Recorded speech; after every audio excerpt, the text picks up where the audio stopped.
इतिहास कभी मिथ्या नहीं हो सकता। इतिहास तो स्वयं एक अटल सत्य है जो काल चक्र के किसी पहलू में अंकित हो चुका है, किंतु इतिहास को मिथ्या बनाया जाता है इतिहास के तथ्य मर्दन का कार्य करते वामपंथी इतिहासकार और शिक्षाविद द्वारा। नमस्कार दोस्तों, स्वागत है आपका एक बार फिर सनातन इज अलाइव में। मित्रों, भारत की सदैव ही यह समस्या रही है कि यहाँ इतिहास के व्याख्याकारों में सबसे प्रभावी विद्वान वामपंथी थे।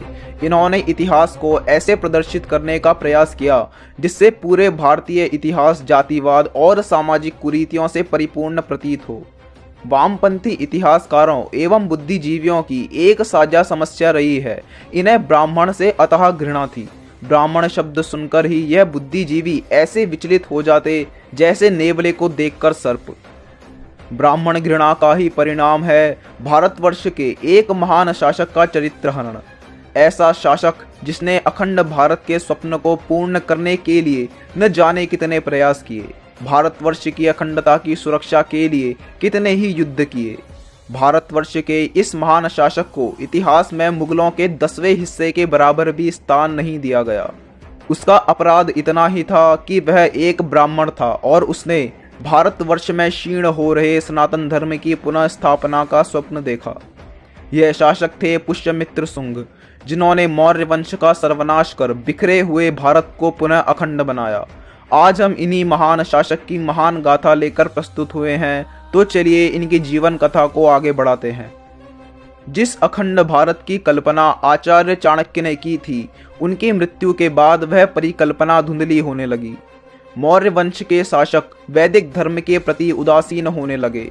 चंद्रगुप्त मौर्य जैन धर्म का अनुयायी हो गया था। चंद्रगुप्त के पुत्र बिंदुसार ने स्वयं आजीविक संप्रदाय से अपनी दीक्षा ली। इसके बाद बिंदुसार का पुत्र अशोक राजगद्दी पर विराजमान हुआ। भयंकर हिंसा करके अपने साम्राज्य का विस्तार करने वाला सम्राट अशोक अहिंसक हो गया। उसने बौद्ध धर्म की दीक्षा ली। इसके बाद अशोक का पूरा जीवन काल बौद्ध धर्म के प्रचार प्रसार में व्यतीत हुआ। जब पूरा विश्व सीमा विस्तार के संकट से जूझ रहा था, तब अशोक की हिंसा ने भारतवर्ष की वीरता पर गहरा आघात किया। अशोक ने 20 वर्षों तक एक बौद्ध सम्राट के रूप में शासन किया। इसी कारण पूरे भारतवर्ष का शासन तंत्र निर्बलता की भेंट चढ़ गया।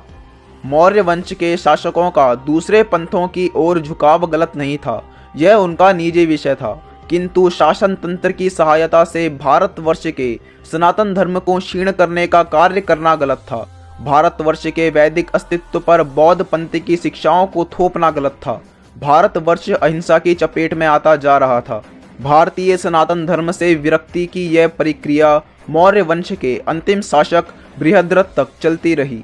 बाण भट्ट द्वारा रचित हर्षचरित्र में भी बृहद्रथ प्रतिज्ञा दुर्बल कहा गया है, क्योंकि राजगद्दी पर बैठते समय एक राजा अपने साम्राज्य की सुरक्षा का जो वचन देता है, उसे पूरा करने में बृहद्रथ पूर्णतः असफल रहा।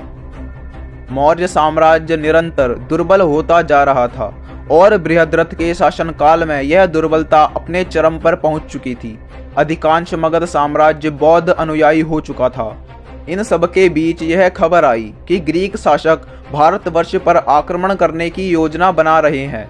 पुष्यमित्र शुंग, जो कि बृहद्रथ के सेनानायक थे, वह इस बात से व्यथित हो गए कि एक ओर शत्रु आक्रमण के लिए आगे बढ़ा चला आ रहा है और दूसरी ओर उनका सम्राट किसी भी प्रकार की कोई सक्रियता नहीं दिखा रहा। उन्हें अपने गुप्तचरों से शीघ्र ही यह सूचना मिली कि ग्रीक सैनिक बौद्ध भिक्षुओं के वेश में मठों में छुपे हुए हैं और कुछ बौद्ध धर्मगुरु भी उनके साथ सहयोग कर रहे हैं।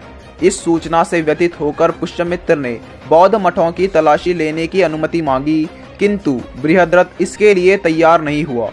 इस बात से कुपित पुष्यमित्र शुंग ने अपनी जनेऊ राजसभा में उतार दी और यह प्रण लेकर निकल पड़े कि अब जनेऊ तभी पुनः धारण करेंगे जब अपनी मातृभूमि पर आए संकट का सर्वनाश कर देंगे। पंडित पुष्यमित्र सेना की एक टुकड़ी लेकर मठों की तलाशी लेने निकल पड़े। इस कार्यवाही के दौरान पुष्यमित्र और उनके सैनिकों की मुठभेड़ मठों में छिपे शत्रुओं के सैनिकों से हुई।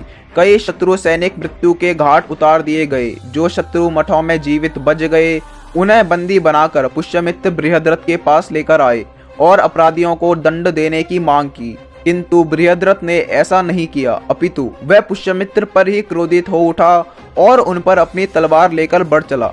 एक ओर शत्रु भारत विजय का कुस्वप्न लिए बड़ा चला आ रहा था और यहाँ भारतवर्ष का सम्राट अपनी सीमाओं की सुरक्षा में लगे सेनानायक से संघर्ष में लगा हुआ है।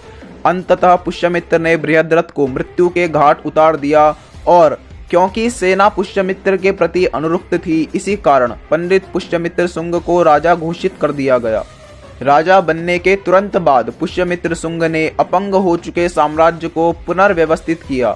उन्होंने भारतवर्ष की सीमाओं की ओर बढ़ रहे ग्रीक आक्रांताओं को खदेड़ दिया और भारतवर्ष से ग्रीक सेना का पूरी तरह से अंत कर दिया। इस प्रकार पुष्यमित्र शुंग ने पुनः एक नए अखंड भारत की नींव रखी, एक ऐसे अखंड भारतवर्ष की जहां वैदिक सनातन धर्म अपनी मूल महानता की ओर लौटने लगा। बौद्ध पंथ की ओर जा चुके हिंदू पुनः सनातन धर्म की शरण में लौट आए। पुष्यमित्र शुंग के शासनकाल में वैदिक शिक्षा अपने चरम पर पहुंच गई। उन्होंने राष्ट्र निर्माण के तत्वों में सनातन धर्म के महत्व को सर्वोच्च प्राथमिकता दी। ऐसा कहा जाता है कि पुष्यमित्र के शासनकाल में मगध साम्राज्य के लगभग सभी निवासियों तक वैदिक शिक्षा की पहुंच थी। यही कारण था कि पुष्यमित्र का साम्राज्य उत्तर में हिमालय से लेकर दक्षिण में बरार की दक्षिणतम सीमा तक और पश्चिम में सियालकोट से लेकर पूर्व में मगध तक विस्तृत था। एक ब्राह्मण शासक होने का अर्थ यह बिल्कुल भी नहीं है कि वह शासक कट्टर हो। यदि पुष्यमित्र शुंग कट्टर प्रवृत्ति के होते तो उनकी सेना स्वयं उनके विरुद्ध हो जाती, जिसका कहीं भी उल्लेख नहीं है।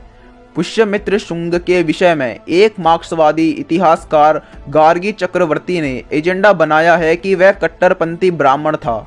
यह सर्वविदित है कि वामपंथी और मार्क्सवादी भारतीय वर्ण व्यवस्था और विशेषकर ब्राह्मणों को भयंकर विरोध करते हैं। ऐसे में इनसे यह आशा नहीं की जा सकती कि ये किसी ब्राह्मण शासक का निष्पक्ष चरित्र चित्रण करेंगे। गार्गी किस प्रकार की इतिहासकार है, इसका पता इस बात से चलता है कि उन्होंने दिव्यावदान को आधार बनाकर पुष्यमित्र को कट्टर बताया है। अब बात करते हैं दिव्यावदान की। दिव्यावदान का अर्थ है दिव्य आख्यान। आख्यान को अंग्रेजी में नरेटिव कहा जाता है। इसका तात्पर्य है कि दिव्यावदान एक नरेटिव है जो बौद्धों के महान चरित्र चित्रण का एक माध्यम था। बौद्ध पंथ में अवदान साहित्य का अर्थ ही है किसी भी व्यक्ति का कथाओं के माध्यम से महान चरित्र चित्रण।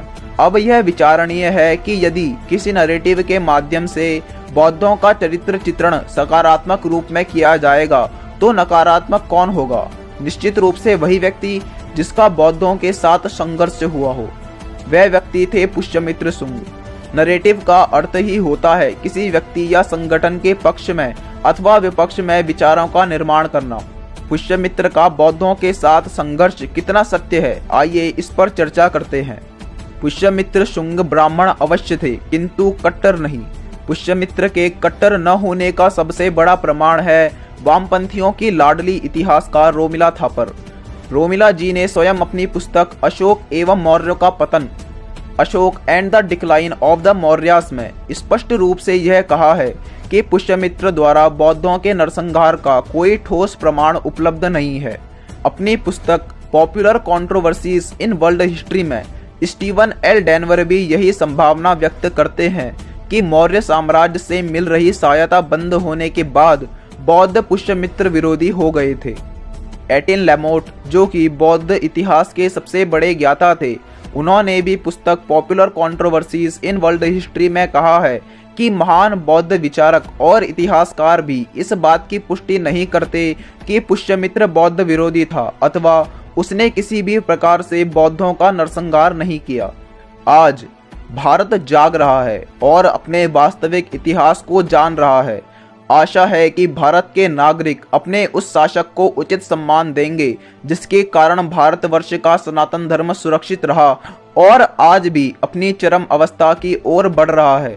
पुष्यमित्र शुंग इतिहास में हिंदुओं के आदर्शों में अमर रहेंगे। आशा करते हैं आपको हमारे द्वारा दी गई जानकारी अच्छी लगी होगी। अगर आप आगे भी ऐसे ही सनातन धर्म और हमारे इतिहास से जुड़ी जानकारी पाना चाहते हैं तो हमारे YouTube चैनल को सब्सक्राइब कर लीजिए और नोटिफिकेशन बेल भी दबा दीजिए, जिससे कि हमारी आने वाली वीडियोस की जानकारी सबसे पहले आपको मिले। और अगर आप यह वीडियो इंस्टाग्राम पर देख रहे हैं तो हमारे पेज को फॉलो कर लीजिए। यहाँ पर हम सनातन धर्म से जुड़ी जानकारी पोस्ट तथा रील के माध्यम से आप तक पहुँचाते हैं। जय हिंद, जय श्री राम।